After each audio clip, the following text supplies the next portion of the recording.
Call of the Wild by Jack London, Chapter 5. The Toil of Trace and Trail. 30 days from the time it left Dawson, the saltwater mail, with Buck and his mates at the fore, arrived at Skagway. They were in a wretched state, worn out and worn down. Buck's 140 pounds had dwindled to 115.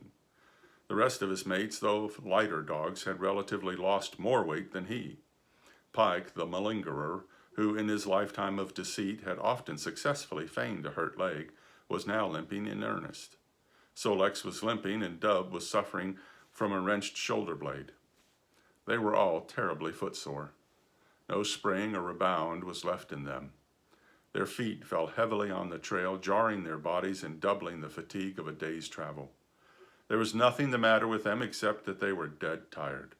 It was not the dead tiredness that comes through brief and excessive effort, from which recovery is a matter of hours. But it was the dead tiredness that comes through the slow and prolonged strength drainage of months of toil.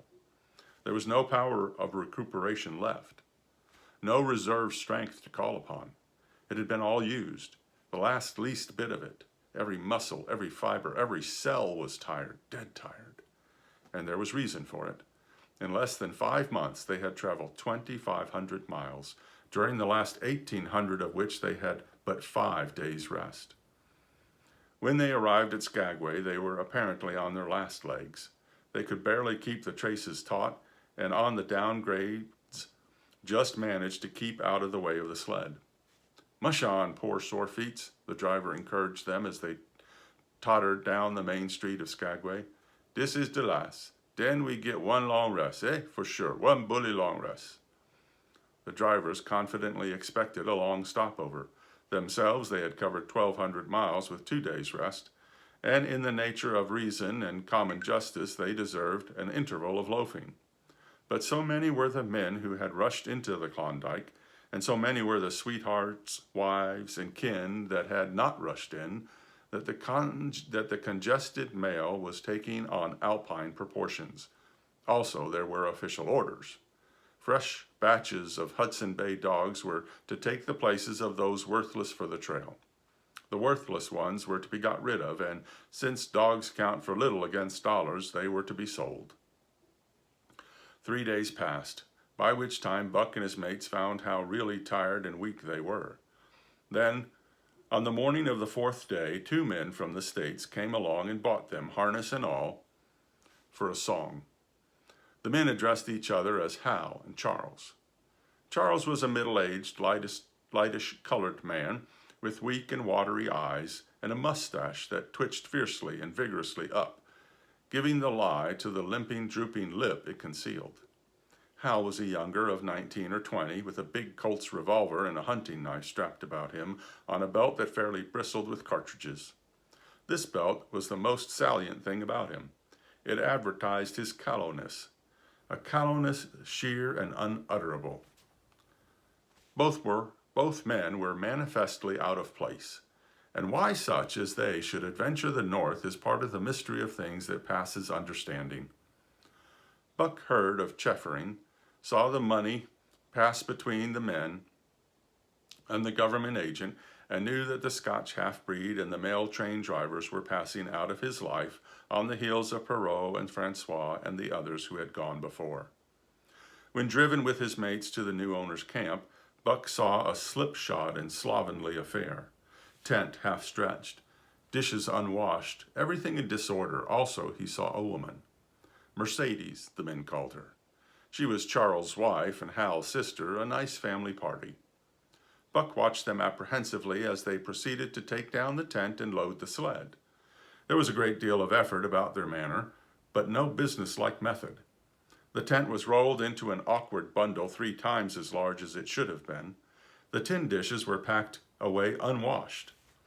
Mercedes continually fluttered in the way of her men and kept up an unbroken chattering of remonstrance and advice.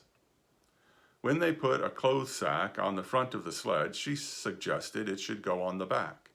And when they had put it on the back and covered it over with a couple of other bundles, she discovered overlooked articles which could abide nowhere else but in that very sack, and they unloaded again. 3 men from a neighboring tent came out and looked on, grinning and winking at one another. "You've got a right smart load as it is," said one of them, "and it's not me should tell you your business, but I wouldn't tote that tent along if I was you." "Undreamed of!" cried Mercedes, throwing up her hands in dainty dismay. "However in the world could I manage without a tent?" "It's springtime and you won't get any more cold weather," the man replied. She shook her head decidedly, and Charles and Hal put the last odds and ends on top of the mountainous load. "Think it'll ride?" one of the men asked. "Why shouldn't it?" Charles demanded, rather shortly. "Oh, that's all right. That's all right," the men hastened meekly to say. "I was just a-wondering, that's all.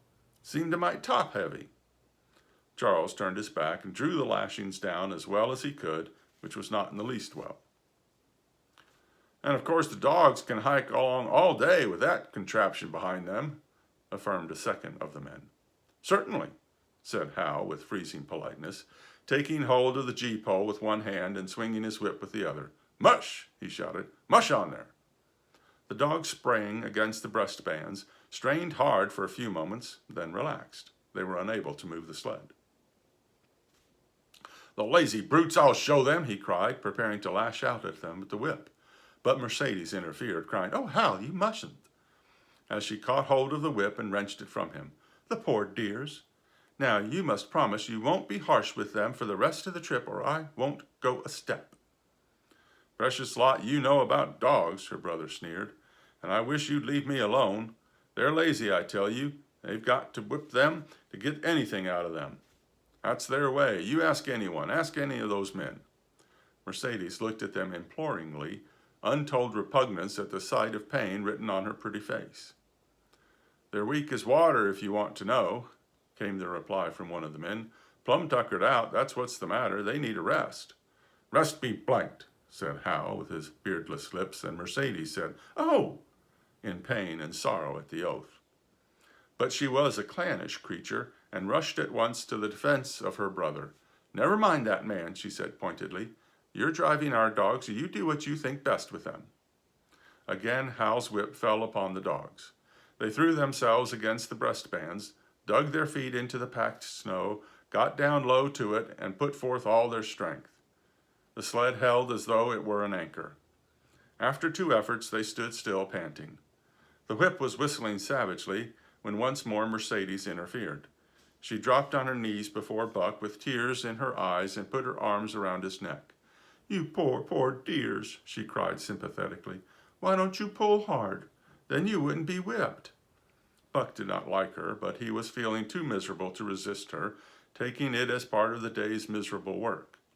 One of the onlookers, who had been clenching his teeth to suppress hot speech, now spoke up. "It's not that I care a whoop what becomes of you, but for the dog's sake, I just want to tell you, you can help them a mighty lot by breaking out that sled. The runners are froze fast. Throw your weight against the gee-pole right and left and break it out." The third time the attempt was made, but this time, following the advice, Hal broke out the runners which had been frozen to the snow. The overloaded and unwieldy sled forged ahead, Buck and his mates struggling frantically under the rain of blows. 100 yards ahead, the path turned and sloped steeply into the main street. It had been required an experienced man to keep the top-heavy sled upright, and Hal was not such a man. As they swung on the turn, the sled went over, spilling half its load through the loose lashings. The dogs never stopped. The lightened sled bounded on its side behind them. They were angry because of the ill treatment they had received and the unjust load. Buck was raging. He broke into a run. The team followed his lead. Hal cried, "Whoa, whoa!" but they gave no heed. He tripped and was pulled off his feet. The capsized sled ground over him, and the dogs dashed on up the street, adding to the gaiety of Skagway as they scattered the remainder of the outfit along its chief thoroughfare. Kind-hearted citizens caught the dogs and gathered up the scattered belongings. Also, they gave advice. Half the load and twice the dogs, if they were expected to reach Dawson, was what was said. Hal and his sister and brother-in-law listened unwillingly, pitched tent, and overhauled the outfit. Canned goods were turned out that made men laugh, for canned goods on the long trail is a thing to dream about. Blankets for a hotel, quoth one of the men who laughed and helped. Half as many is too much. Get rid of them. Throw away that tent and all those dishes. Who's going to wash them anyway? Good Lord, do you think you're traveling on a Pullman?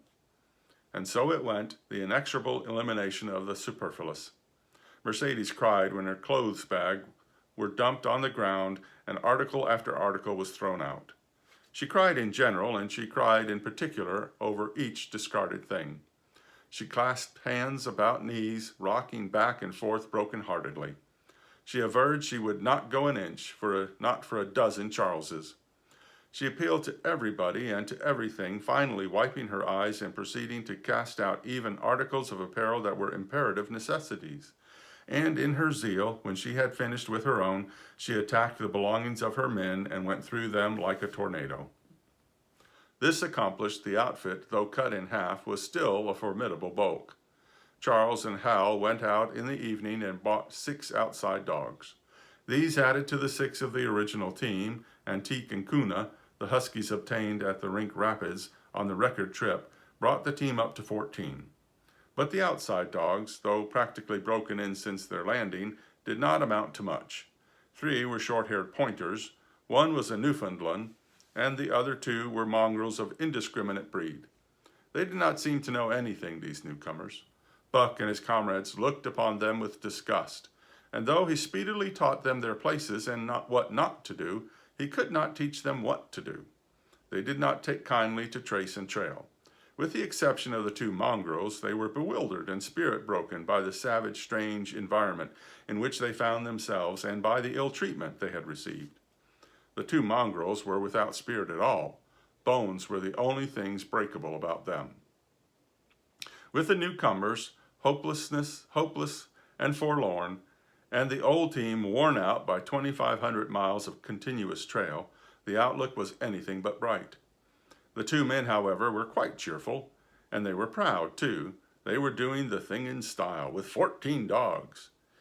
They had seen other sleds depart over the pass for Dawson, or come in from Dawson, but never had they seen a sled with so many as 14 dogs. In the nature of Arctic travel, there was a reason why 14 dogs should not drag one sled, and that was that one sled could not carry the food for 14 dogs. But Charles and Hal did not know this.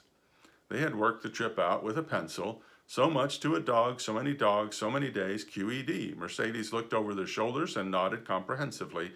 It was all so very simple. Late next morning, Buck led the team up the street. There was nothing lively about it, no snap in him or his fellows. They started dead weary. 4 times he had covered the distance between Saltwater and Dawson, and the knowledge that, jaded and tired, he was facing the same trail once more made him bitter. His heart was not in the work, nor was the heart of any dog.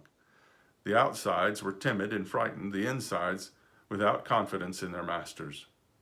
Buck felt vaguely that there was no depending upon these 2 men and the woman. They did not know how to do anything, and the days went by, it became apparent that they could not learn. They were slack in all things, without order or discipline. It took them half the night to pitch a slovenly camp, and half the morning to break that camp and get the sled loaded in fashion so slovenly that for the rest of the day they were occupied in stopping and rearranging the load. Some days they did not make 10 miles. On other days they were unable to get started at all. And on no day did they succeed in making more than half the distance used by the men as a basis in their dog food computation. It was inevitable that they should go short on dog food, but they hastened it by overfeeding, bringing the day nearer when underfeeding would commence. The outside dogs, whose digestions had not been trained by chronic famine to make the most of little, had voracious appetites. And when, in addition to this, the worn-out Huskies pulled weakly, Hal decided that the orthodox ration was too small. He doubled it. And to cap it all, when Mercedes, with tears in her pretty eyes and a quaver in her throat, could not cajole him into giving the dogs still more, she stole from the fish sacks and fed them slyly. But it was not food that Buck and the Huskies needed, but rest. And though they were making poor time, the heavy load they dragged sapped their strength severely. Then came the underfeeding. Hal awoke one day to the fact that his dog food was half gone and the distance only quarter covered. Further, that for love or money no additional dog food was to be obtained. So he cut down even the orthodox ration and tried to increase the day's travel. His sister and brother-in-law seconded him, but they were frustrated by their heavy outfit and their own incompetence. It was a simple matter to give the dogs less food, but it was impossible to make the dogs travel faster, while their own inability to get underway earlier in the morning prevented them from traveling longer hours. Not only did they not know how to work dogs, but they did not know how to work themselves. The first to go was Dub. Poor blundering thief that he was, always getting caught and punished, he had none the less been a faithful worker. His wrenched shoulder blade, untreated and unrested, went from bad to worse, till finally Hal shot him with the big Colt's revolver. It is a saying of the country that an outside dog starves to death on the ration of the husky. So the 6 outside dogs under Buck could do no less than die on half the ration of a husky. The Newfoundland went first, followed by the 3 short-haired pointers, the 2 mongrels hanging more grittily on to life, but going in the end. By this time, all the amenities and gentleness of the Southland had fallen away from the 3 people. Shorn of its glamour and romance, Arctic travel became to them a reality too harsh for their manhood and womanhood. Mercedes ceased weeping over the dogs, being too occupied with weeping over herself and with quarreling with her husband and brother. To quarrel was the one thing they were never too weary to do. Their irritability arose out of their misery, increased with it, doubled upon it, outdistanced it. The wonderful patience of the trail, which comes to men who toil hard and suffer sore, and remain sweet of speech and kindly, did not come to these 2 men and the woman. They had no inkling of such patience. They were stiff and in pain. Their muscles ached, their bones ached, their very hearts ached. And because of this, they became sharp of speech, and hard words were first on their lips in the morning and last at night. Charles and Hal wrangled whenever Mercedes gave them a chance. It was a cherished belief of each that he did more than his share of the work, and neither forbore to speak this belief at every opportunity. Sometimes Mercedes sided with her husband, sometimes with her brother. The result was a beautiful and unending family quarrel. Starting from a dispute as to which should chop a few sticks for the fire, a dispute which concerned only Charles and Hal, presently would be lugged in the rest of the family, fathers, mothers, uncles, cousins, people thousands of miles away and some of them dead. That Hal's views on art, or the sort of society plays his mother's brother wrote, should have anything to do with the chopping of a few sticks of firewood passes comprehension. Nevertheless, the quarrel was as likely to tend in that direction as in the direction of Charles' political prejudices. And that Charles's sister's tale-bearing tongue should be relevant to the building of a Yukon fire was apparent only to Mercedes, who disburdened herself of copious opinions upon that topic, and incidentally upon a few other traits unpleasantly peculiar to her husband's family. In the meantime, the fire remained unbuilt, the camp half-pitched, and the dogs unfed. Mercedes nursed a special grievance, the grievance of sex. She was pretty and soft, and had been chivalrously treated all her days. But the present treatment by her husband and brother was everything save chivalrous. It was her custom to be helpless. They complained, upon which impeachment of what to her was her most essential sex prerogative, she made their lives unendurable.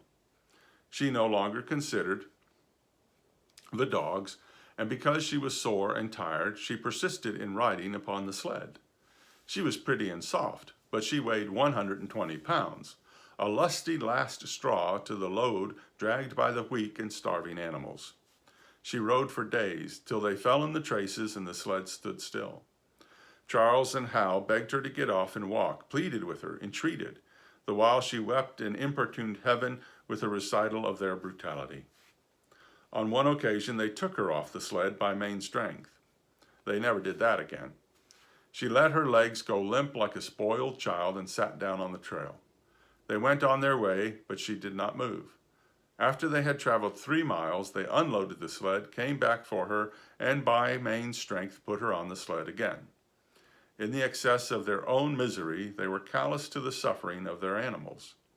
Hal's theory, which he practiced on others, was that one must go get hardened. He had started out preaching it to his sister and brother-in-law. Failing there, he hammered it into the dogs with a club. At the 5 Fingers, the dog food gave out, and a toothless old squaw offered to trade them a few pounds of frozen horsehide for the Colt's revolver that kept the big hunting knife company at Hal's hip. A poor substitute for food was this hide, just as it had been stripped from the starved horses of the cattlemen 6 months back. In its frozen state, it was more like strips of galvanized iron, and when a dog wrestled it into his stomach, it thawed into thin and innutritious leathery strings and into a mass of short hair, irritating and indigestible. And through it all, Buck staggered along at the head of the team as in a nightmare. He pulled when he could. When he could no longer pull, he fell down and remained down till blows from whip or club drove him to his feet again. All the stiffness and gloss had gone out of his beautiful furry coat. The hair hung down limp and draggled, or matted with dried blood where Hal's club had bruised him. His muscles had wasted away to knotty strings, and the flesh pads had disappeared, so that each rib and every bone in his frame were outlined cleanly through the loose hide that was wrinkled in folds of emptiness. It was heartbreaking, only Buck's heart was unbreakable. The man in the red sweater had proved that. As it was with Buck, so was it with his mates. They were perambulating skeletons. There were 7 altogether, including him. In their very great misery, they had become insensible to the bite of the lash or the bruise of the club. The pain of the beating was dull and distant, just as the things their eyes saw and their ears heard seemed dull and distant. They were not half living or quarter living. They were simply so many bags of bones in which sparks of life fluttered faintly. When a halt was made, they dropped down in the traces like dead dogs, and the spark dimmed and paled and seemed to go out. And when the club or whip fell upon them, the spark fluttered feebly up, and they tottered to their feet and staggered on. There came a day when Billy, the good-natured, fell and could not rise. Hal had traded off his revolver, so he took the axe and knocked Billy on the head as he lay in the traces, then cut the carcass out of the harness and dragged it to one side. Buck saw, and his mates saw, and they knew that this thing was very close to them. On the next day, Kuna went, but 5 of them remained. Joe, too far gone to be malignant, Pike, crippled and limping, only half conscious or not conscious enough longer to malinger, Sol-leks, the one-eyed, still faithful to the toil of trace and trail, and mournful in that he had so little strength with which to pull. Teek, who had not traveled so far that winter and who was now beaten more than the others because he was fresher, and Buck, still at the head of the team but no longer enforcing discipline or striving to enforce it, blind with weakness half the time and keeping the trail by the loom of it and by the dim feel of his feet. It was beautiful spring weather, but neither dogs nor humans were aware of it. Each day the sun rose earlier and set later. It was dawn by 3 in the morning, and twilight lingered till 9 at night. The whole long day was a blaze of sunshine. The ghostly winter silence had given way to the great spring murmur of awakening life.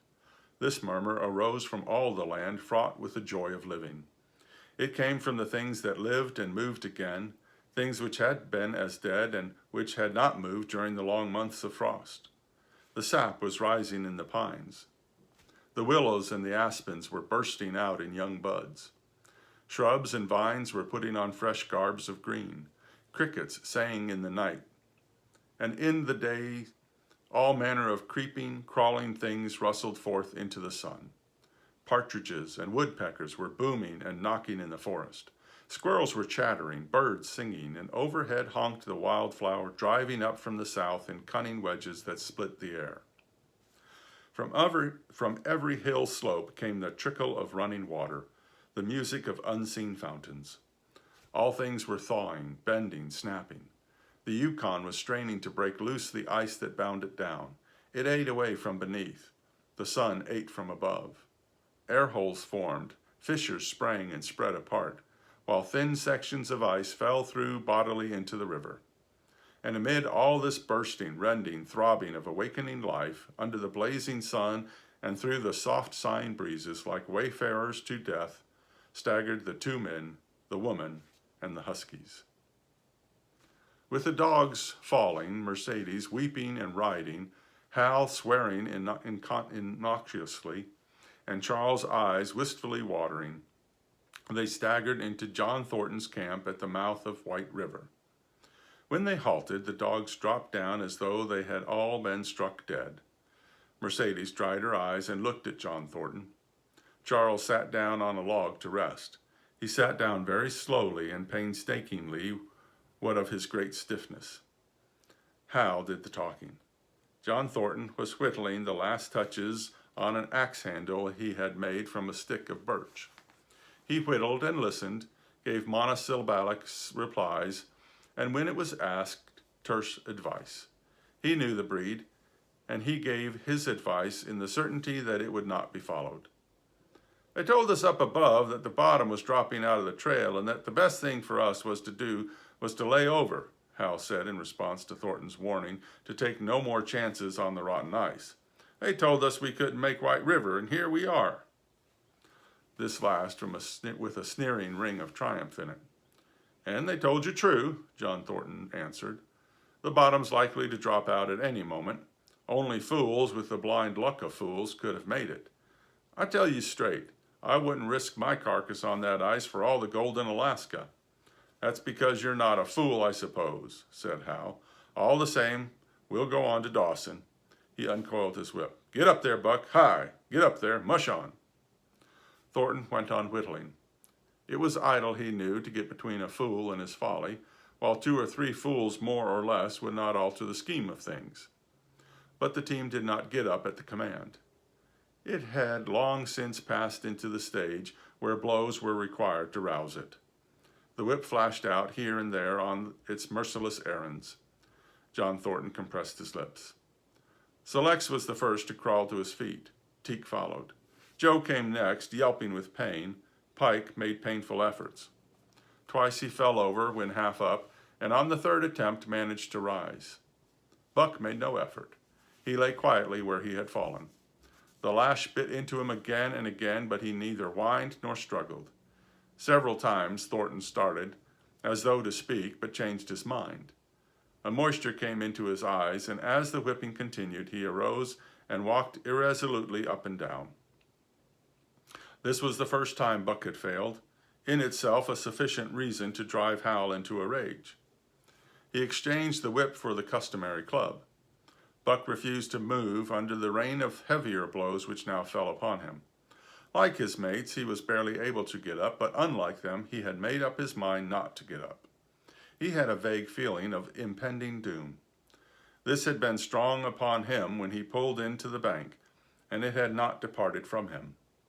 What of the thin and rotten ice he had felt under his feet all day, it seemed that he sensed disaster close at hand, out there ahead on the ice where his master was trying to drive him. He refused to stir. So greatly had he suffered, and so far gone was he, that the blows did not hurt much. And as they continued to fall upon him, the spark of life within him flickered and went down. It was nearly out. He felt strangely numb. As though from a great distance he was aware that he was being beaten. The last sensations of pain left him. He no longer felt anything, though very faintly he could hear the impact of the club upon his body. But it was no longer his body. It seemed so far away. And then suddenly, without warning, uttering a cry that was inarticulate and more like the cry of an animal, John Thornton sprang upon the man who wielded the club. Hal was hurled backward as though struck by a falling tree. Mercedes screamed. Charles looked on wistfully, wiped his watery eyes, but did not get up because of his stiffness. John Thornton stood over Buck, struggling to control himself, too convulsed with rage to speak. "If you strike that dog again, I'll kill you," he at last managed to say in a choking voice. "It's my dog," Hal replied, wiping the blood from his mouth as he came back. "Get out of my way or I'll fix you. I'm going to Dawson." Thornton stood between him and Buck, and evinced no intention of getting out of the way. Hal drew his long hunting knife. Mercedes screamed, cried, laughed, and manifested a chaotic abandonment of hysteria. Thornton rapped Hal's knuckles with the axe handle, knocking the knife to the ground. He rapped his knuckles again as he tried to pick it up. Then he stooped, picked it up himself, and with 2 strokes cut Buck's traces. Hal had no fight left in him. Besides, his hands were full of his sister, or his arms rather, while Buck was too near dead to be of further use in hauling the sled. A few minutes later, they pulled out from the bank and down the river. Buck heard them go and raised his head to see. Pike was leading. Zolek was at the wheel. Between were Joe and Teek. They were limping and staggering. Mercedes was riding the loaded sled. Hal guided at the gee-pole, and Charles stumbled along in the rear. As Buck watched them, Thornton knelt beside him and with rough, kindly hands searched for broken bones. By the time his search had disclosed nothing more than many bruises and a state of terrible starvation, the sled was a quarter of a mile away. Dog and man watched it crawl along over the ice. Suddenly, they saw its back end drop down, as with into a rut, and the gee-pole, with Hal clinging to it, jerk into the air. Mercedes' scream came to their ears. They saw Charles turn and make one step to run back, and then a whole section of ice gave way and the dogs and humans disappeared. A yawning hole was all that was to be seen. The bottom had dropped out of the trail. John and Thornton looked at each other. "You poor devil," said John Thornton, and Buck licked his hand. End of chapter 5.